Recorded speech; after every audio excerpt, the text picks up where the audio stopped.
ഇന്ന് ഞാൻ നിങ്ങളെ പരിചയപ്പെടുത്തുന്നത് മധുരക്കിഴങ്ങ് അഥവാ സ്വീറ്റ് പൊട്ടറ്റോയാണ്.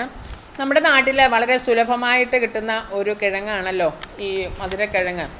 നിങ്ങൾക്കെല്ലാവർക്കും അറിയാം, നിങ്ങളെല്ലാവരും കഴിച്ചിട്ടുണ്ടെന്നൊക്കെ അറിയാം. എന്നാലും ഞങ്ങൾ വയ്ക്കുന്ന രീതി നിങ്ങളെ ഒന്ന് കാണിച്ചു തരികയാണ്. ഇതിനകത്ത് വളരെ വൈറ്റമിൻസ് ഒക്കെ ഒത്തിരി ധാരാളം അടങ്ങിയിട്ടുണ്ട് ഈ സ്വീറ്റ് പൊട്ടറ്റോയ്ക്കകത്ത് അല്ലേ. വളരെ ചിലവ് കുറഞ്ഞത്, നമുക്ക് എവിടെ വേണമെങ്കിലും കൃഷി ചെയ്യാൻ പറ്റുന്നതുമായ ഒരു സൂപ്പർ ഫുഡാണ് ഈ മധുരക്കിഴങ്ങ്. ഇത് നമ്മളുടെ നാട്ടിൻപുറത്ത് പല വീടുകളിലും ഇത് കൃഷി ചെയ്യുന്നുണ്ട്. ഇതിൻ്റെ ഇല അത് നമുക്ക് ചീര തോരൻ വയ്ക്കും പോലെയൊക്കെ തോരൻ വെച്ച് കൂട്ടാമെന്നൊക്കെ പറയുന്നുണ്ട്. ഞാൻ കൂട്ടിയിട്ടില്ല, എന്നാലും അത് കൂട്ടാമെന്നൊക്കെ എല്ലാവരും പറയുന്നുണ്ട്.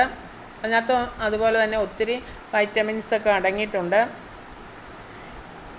ഇതിനകത്ത് ധാരാളം ആൻറ്റി ഓക്സിഡൻ്റ് അടങ്ങിയിട്ടുണ്ട്. നമ്മുടെ ശരീരത്തിന് ആവശ്യമായ വൈറ്റമിൻസും ധാരാളം അടങ്ങിയിട്ടുണ്ട്. ഏറ്റവും കൂടുതൽ പൊട്ടാസ്യം അടങ്ങിയ ഒരു ഭക്ഷണങ്ങളിൽ ഒന്നാണ് ഈ സ്വീറ്റ് പൊട്ടറ്റോ അല്ലേ.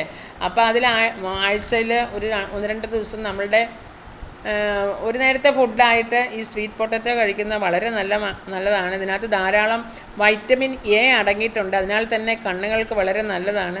അതുപോലെ രോഗപ്രതിരോധ ശേഷി കൂട്ടുന്നു.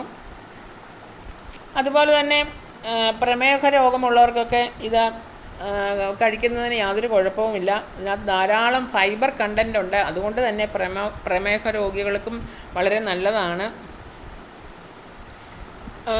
ധാരാളം നാരുകൾ അടങ്ങിയിട്ടുള്ളത് കൊണ്ട് തന്നെ കുടലിൻ്റെ മെറ്റാബോളിസത്തിനൊക്കെ വളരെ നല്ലതാണ്. അതൊക്കെ കറക്റ്റ് ചെയ്യും ഇത്. അതുപോലെ തന്നെ ഇതിനകത്ത് ധാരാളം പൊട്ടാസ്യം അടങ്ങിയിരിക്കുന്നത് കൊണ്ട് തന്നെ ബി പി കൺട്രോൾ ചെയ്യാനും അതുപോലെ കൊളസ്ട്രോൾ കൺട്രോൾ ചെയ്യാനും അതുപോലെ നമ്മുടെ ശരീരത്തിന് നല്ല ഉന്മേഷം കൂട്ടുന്നതിനും ഒക്കെ സ്വീറ്റ് പൊട്ടറ്റോ നല്ലതാണ്. പൊട്ടാസ്യം കൂടുതൽ അടങ്ങിയിട്ടുള്ളത് കൊണ്ട് തന്നെ ശരീരത്തിന് നല്ല ഉന്മേഷം കൂട്ടാനും ഒക്കെ വളരെ നല്ലതാണിത്.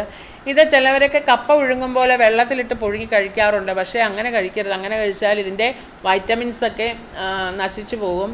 നമ്മൾക്കിത് ആവിയിൽ വേവിച്ച് കഴിക്കുന്നതാണ് ഏറ്റവും നല്ലത്. അതിനായിട്ട് നന്നായിട്ട് കഴുകി വൃത്തിയാക്കിയതിന് ശേഷം ഇതുപോലെ കേടുപാട് ഉള്ള ഭാഗങ്ങളൊക്കെ ഇങ്ങനെ മുറിച്ച് കളഞ്ഞിട്ട് ഇതുപോലെ ചെറിയ കഷ്ണങ്ങളാക്കി നമുക്ക് അതിൻ്റെ പുറന്തോട് കളയാതെ തന്നെ ഇങ്ങനെ ചെറിയ കഷ്ണങ്ങളാക്കി നമുക്ക് മുറിച്ച് ആവി കയറ്റി എടുക്കാം.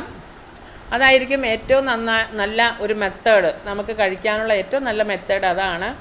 അപ്പോൾ അതിൻ്റെ ആ വൈറ്റമിൻസ് ഒന്നും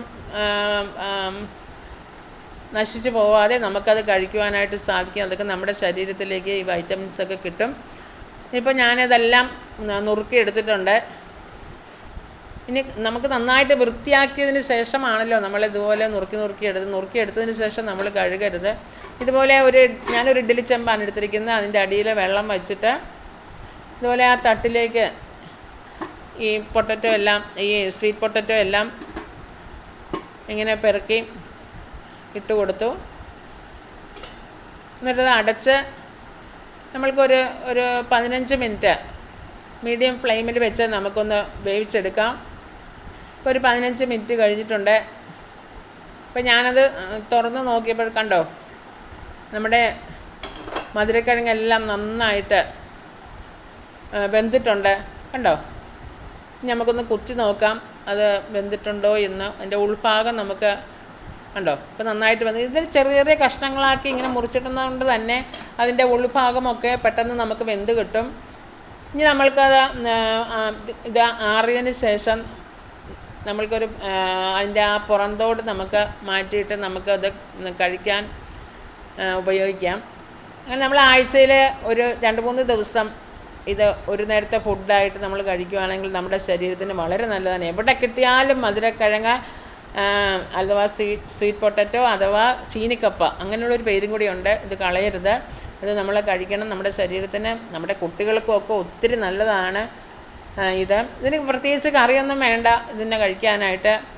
എന്നാലും ഞാൻ കുറച്ച് നമ്മൾ കപ്പയൊക്കെ കഴിക്കുമ്പോൾ ചെറിയ ഉള്ളിയും മുളകും എല്ലാം കൂടി ചതച്ച് ഇച്ചിരി വെളിച്ചെണ്ണയൊക്കെ ഒഴിച്ച് നമ്മൾ കഴിക്കത്തില്ല, അങ്ങനെ ഞാൻ എടുത്തിട്ടുണ്ട്.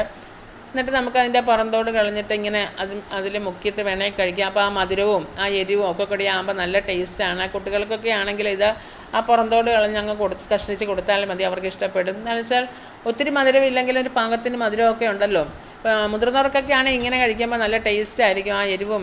അതുപോലെ ഞങ്ങളുടെ ബ്രേക്ക്ഫാസ്റ്റ് ആയിരുന്നു ഇത്. കണ്ടോ, ഞങ്ങൾ രണ്ടുപേരും കൂടി ഇരുന്ന് കഴിക്കുകയാണ്. ഞങ്ങൾ രാവിലെ ഒരു പാല് ചേർത്ത് ചായ കുടിച്ചു. രണ്ടാമത് ഞങ്ങൾ ബ്രേക്ക്ഫാസ്റ്റിൻ്റെ കൂട്ടത്തിൽ കഴിക്കുമ്പോൾ ഇതുപോലെ ഇഞ്ചിയിട്ട് തിളപ്പിച്ച വെള്ളമാണ് ഞങ്ങൾ കുടിക്കുന്നത്. അതാണ് ഞങ്ങളുടെ ബ്രേക്ക്ഫാസ്റ്റ്. ഈ മധുരക്കിഴങ്ങും അതുപോലെ ഉള്ളിച്ചമ്മന്തി അല്ല, ഉള്ളിയും ഒക്കെ കൂടി മുളക് കൂടി ചതച്ച് വെളിച്ചെണ്ണ ഒഴിച്ചെടുത്തതാണ്. അതും ഇഞ്ചി ഇട്ട് തിളപ്പിച്ച വെള്ളവും. അതാണ് ഞങ്ങളുടെ ബ്രേക്ക്ഫാസ്റ്റ്. അങ്ങനെ ഞങ്ങൾ രണ്ടുപേരും കൂടി കഴിക്കുകയാണ്. വീഡിയോ ഇഷ്ടമായാൽ ലൈക്ക് ചെയ്യണം, ഷെയർ ചെയ്യണം, സബ്സ്ക്രൈബ് ചെയ്യണം.